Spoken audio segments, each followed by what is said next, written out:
2019 నుండి 2024 5 సంవత్సరాలు కాలం పాటు తిరుమల తిరుపతి దేవస్థానం ఏదైతే మనందరం కూడా కలియుగ దైవం శ్రీ వెంకటేశ్వర స్వామిని కొలుస్తామో, ఒక్క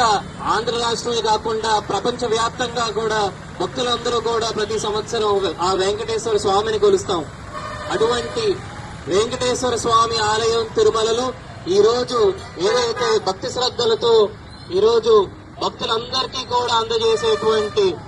లడ్డూలు ఉన్నాయో, ఈ రోజు తిరుపతి లడ్డు అంటే ఈ రోజు దేశవ్యాప్తంగా కాకుండా ప్రపంచ వ్యాప్తంగా కూడా ఒక మహాప్రసాదంగా స్వీకరించేటువంటి తిరుమల లడ్డూలో నెయ్యిని కల్తీ చేశారని చెప్పేసి ఈ రోజు సిబిఐ సంస్థ వారు సుప్రీంకోర్టులో అఫిడవిట్ దాఖలు చేయడం, చివరి ఛార్జ్ షీట్ లో ఈ రోజు తేలిన అంశంగా 250 కోట్ల రూపాయలకు టెండర్ పిలిస్తే అందులో 68 లక్షల టన్నుల నెయ్యిని ఏదైతే గుత్తేదారు సంస్థ ఏదైతే సప్లై చేసిందో అందులో ఎటువంటి పాల పదార్థాలు లేవు, పూర్తిగా కెమికల్స్ తో తయారు చేసినటువంటి నెయ్యిని తిరుపతిలో వాడారు అని చెప్పేసి ఈ రోజు తెలియజేయడం జరిగింది. ఇటువంటి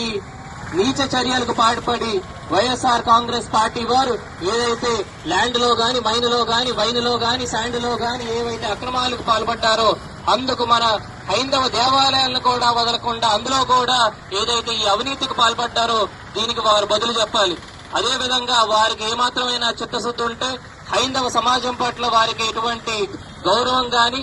హైందవ సాంప్రదాయాల పట్ల, అదే విధంగా వెంకటేశ్వర స్వామి పట్ల వారికి ఎటువంటి భక్తి శ్రద్ధలు ఉన్నచో వారు బహిరంగ క్షమాపణ కూడా చెప్పాలని చెప్పేసి గట్టిగా కోరుకుంటూ ఈ రోజు సమాజంలో ఉన్నటువంటి హిందువులకు కానివ్వండి, ముస్లింలకు కానివ్వండి, ఏ మతం అన్నా సరే ఈ రోజు దేవాలయాల్ని గాని, మతాల్ని గాని గౌరవించాల్సిన బాధ్యత తీసుకోవాల్సినటువంటి నాయకులు డబ్బులకి ఆశపడి ఈ రోజు దేవాలయాల్ని భ్రష్టు పట్టించి అక్కడ కూడా అవినీతికి పాల్పడడం ఎంతో హేనీయమైన చర్యగా ఈ రోజు హైందవ సమాజం అంతా కూడా ముక్త కంఠంలో ఖండిస్తుంది. ఈ రోజు తెలుగుదేశం పార్టీ ఆధ్వర్యంలో ఈ రోజు ర్యాలీ తీసి ఈ రోజు మన రామాలయంలో శుద్ధి కార్యక్రమం చేసి ఆ దేవుణ్ణి కూడా కోరడం జరిగింది. ఇటువంటి కార్యక్రమాలకు పాల్పడినటువంటి వైఎస్ జగన్మోహన్ రెడ్డి గారికి, అదే విధంగా అన్య మతస్థులతో భ్రష్టు పట్టించినటువంటి టీటీడీ అప్పటి యాజమాన్యానికి అందరినీ కూడా కోర్టులో కఠినంగా శిక్షించాలని చెప్పేసి డిమాండ్ చేస్తూ ఈ ర్యాలీ తీయడం జరిగింది. ఈ కల్తీ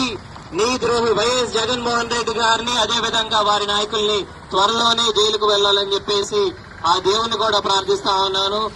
జై హింద్.